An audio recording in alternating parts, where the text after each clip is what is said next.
like it just depends. Learn to be better at war. I'm pretty fucking good at war, but you need to know when to do war and when successful. Like you need, so in order for you to win a war, let's say if you're on equal level from like equal player, right? And you're saying, how do I win the war? Unit. You need to have a spike, and you need to have, and let's say if you have equal war moves too, who wins that war? They win the war whoever is focusing on like a good tech lead, or focusing on their UU lead, so they can actually have, because like defending is so strong, right? When you fortify on a hill, you already, and like with woods, it's already 6, and then you get more from the fortify, right? Unless if they change that. No, I'm not playing. I'm waiting for a damn lobby, and it's Sea Dog's broccoli. Drama? He's the only one in staging FFA, so I'm waiting. Yes. Oh yeah. Hold on, I will take the Fiesta soon. Just waiting at the moment, fam. I'll update that. Thank you for that. So, but it has to be beneficial, right? You can't just, you just can't war somebody just to war them. Nice. At least he's getting promotions on the boats, yeah. Revenue is a waste of time, though. So what comes with late game? So if we go over here, I'll mute this. I'll show you. Let me just pick Cyrus because he's cool. I'll show you. So where Germany went to space. So in that game, it was just a chill Tamar game. I was just seeing like, I think I really messed up on my culture. From the first stirrings of life beneath water. I messed up on my culture earlier, because what you're trying to do with your culture is you're trying to boost certain things in the tree so you can get a globalization boost, right? And then you can go for the, I believe it's communications, social media. So when you get globalization and social media, you can put in collective activism, and you can put International Space Agency, which gives you plus 5% of science per city-state you're silvering with. So in that Tamar game, I was just chilling. I didn't really want to attack anybody. I saw that, I believe Peaceman was to my south, and he ended up attacking my other ally. And then Australia, said he put a Mani in Buenos Aires. And I said, don't do that. And he's like, well, he was going to send the Australian digger, the infantry unit. And I was like, okay.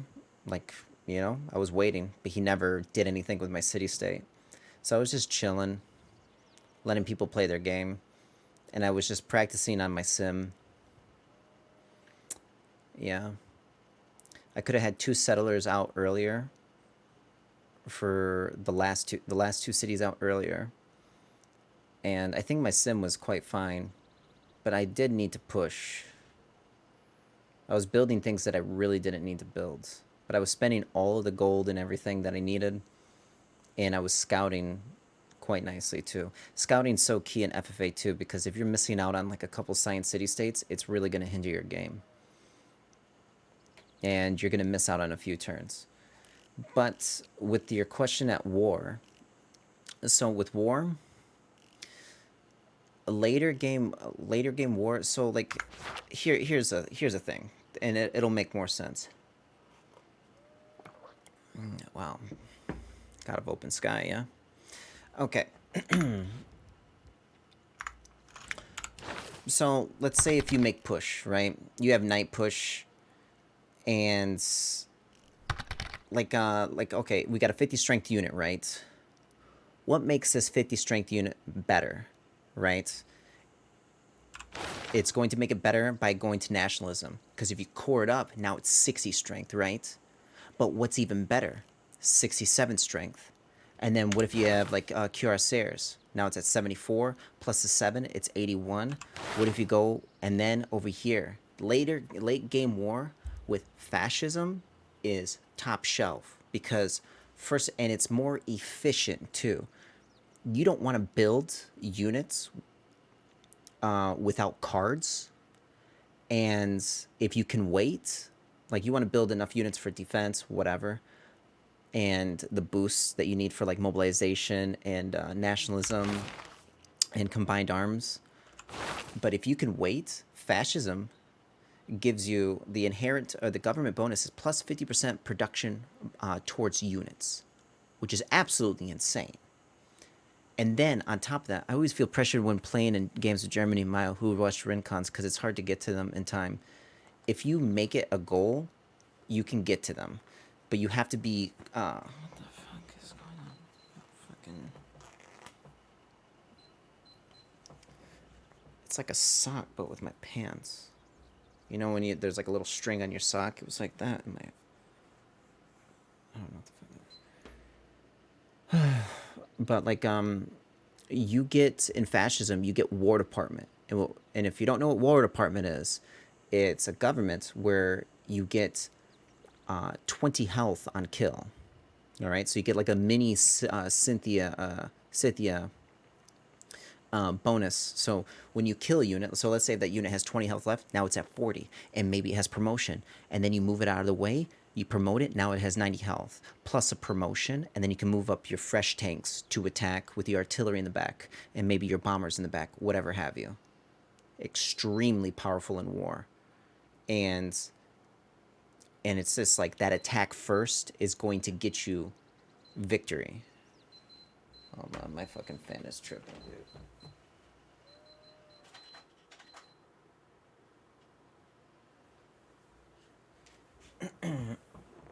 So, and then on top of that, when you go into fascism, you build all of your units and everything. Now you can go towards democracy. And then you can start gold buying shit. You still can produce units and everything's good. But if you have a good ally, now all your traders are +4 food, +4 production. And then on top of that, democracy has the best card in the game called New Deal. +4 housing and +2 amenities to all cities with at least 3 specialty districts, which is pretty much all your cities in late game, right? Most of them. And that's insane. This is an amazing card. And so when you're happy, you're +10. When you're ecstatic, you're +20. So these things are just like, it's just going to make the game smoother. And then capitalism with market economy is a nice cartoon. But, and night pushes aren't fun, in my opinion. I mean, earlier when I was playing the game, I didn't get past medieval era until like 2-3 months in the game. I kept replaying the game. I kept starting over, trying to like say like, how can I get here better? Okay, asking my friends, hey, where did I fuck up at? You know. And then I looked at the tech tree when I first started playing the game. I'm like, oh my god, it goes all the way over here. What is this stuff? You know, what is? Wait, there's bombers. What is this? Jet bombers? And then I looked at and I'm like, nukes? What? And I said to myself like, jet bombers. I really want to use that unit. And now with all the knowledge, I can get to the units, and it is so satisfying. If you can like, it's what's really satisfying is 2-turning a jet bomber in your high production cities, or you have like a regular bomber, and then you just upgrade it for like, I think it's 70 gold upgrade with the card. It's phenomenal. It's just, and then seeing a thermal nuke, 2-turning a thermal nuke is insane. Like this bitch is expensive. I think there's overflow for it too, but if you have a really good Magna City, like you can 2-turn a thermal nuke. But that's if you have a shit ton of uranium though. But when you hit, if you hit 2 cities, and it'd be awesome if you can hit 3, right? If they're in the, I don't know, can you hit 3? I don't think you can hit 3. Can you hit 3? I think it's possible to hit 3 cities with a thermal. Maybe not. I'm not sure. It would have to be in the smack middle. They would have to have like a trifecta. Yeah, it's possible, yeah. But yeah, I find it, I don't know, I just find it more funner to be in this era and then attacking people with like planes and nukes and aircraft carriers and jet bombers. That's my favorite. I love that to death. Tanks are getting kind of old, but that's still kind of fun. Yeah. How do you decide if you go industrialization FA because make it hard to get to tanks in time? It depends. So it depends where you're at, and if you're strong in the game, well, this is another thing, and I keep telling people, scouting. You need to know your information, right? If you're not scouting and you're not getting general information around the map, you're doing something wrong, right? You're not scouting. You just need to buy a damn scout from time to time. Even later on, buy another scout. Make sure that you have scouts. The scouts are outposts, right? They're like little mini spies. They're all around the map. The beginning scouts are still scouting for the CSs that you have envoys putting in, right?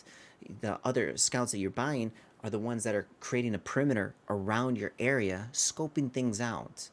You know, if you have strong allies, really loyal allies, which is a good thing to have, make sure you're setting trade routes.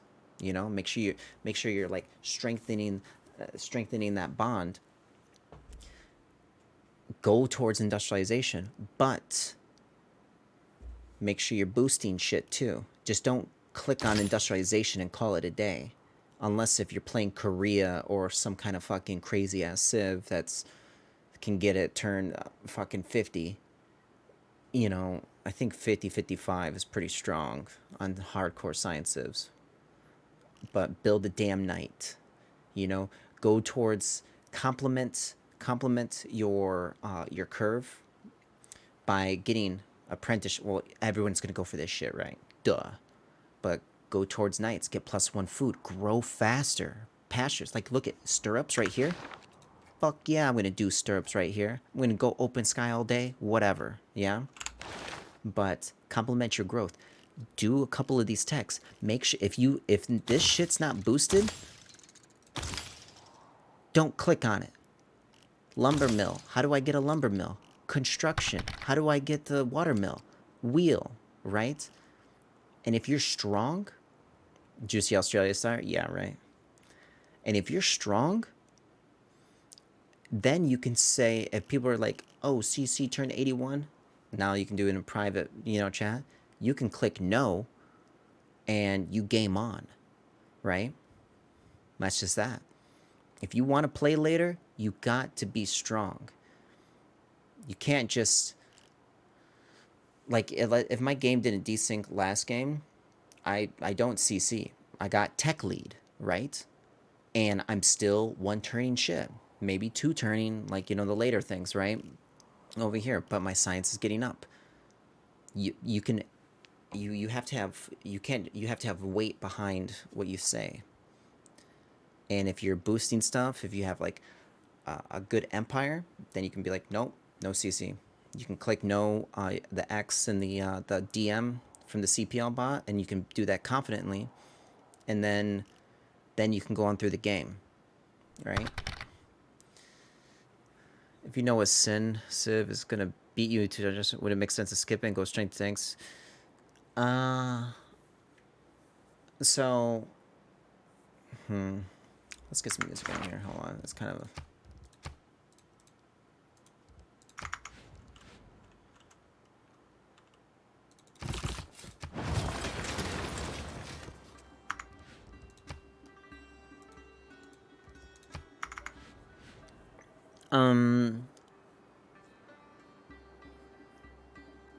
it depends on who you are.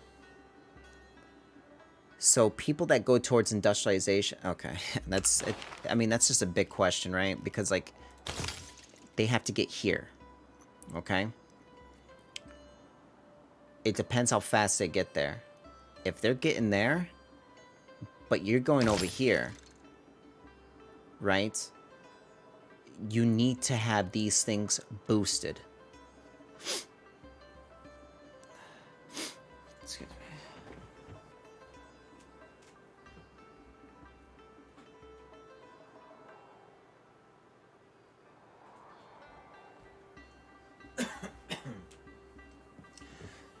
So if you want to do an effective push, okay, and you want to go to tanks, and you want to and you want to kill someone that's going to industrialization, right? And you can kind of check if they're doing that or not by the things that they're building in their empire, right?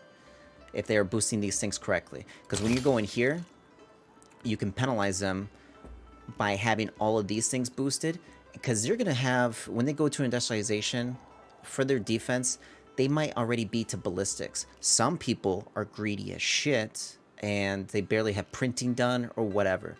But you can check to see if they have printing by just hovering over one of their units. Do they have intel? How much culture do they have? Do they have a spy on you already? What's going on over there? You know? If they didn't scout your land and stuff, that means they don't have a spy, right? You got to know what's going on in your empire. If you don't know what's going on in your empire and you just be like, oh yeah, open borders this, yeah, whatever. No, I'm not sure if he came around the land or not. Yeah.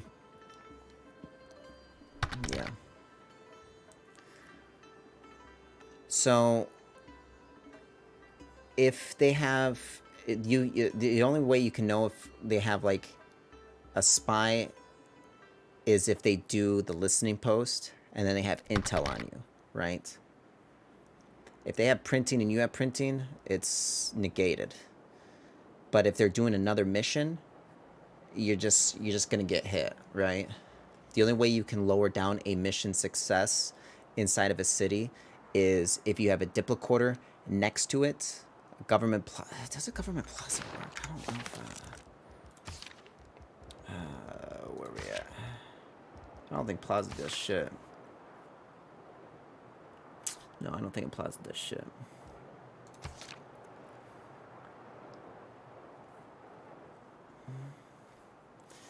Yeah. So enemy spies operate 2 levels targeting this district and adjacent districts. So diplocorder is good, and then you have one where it's the consulate. If it has an encampment, so you can lower it down. But other than that, you can't really tell if they have a spy on you.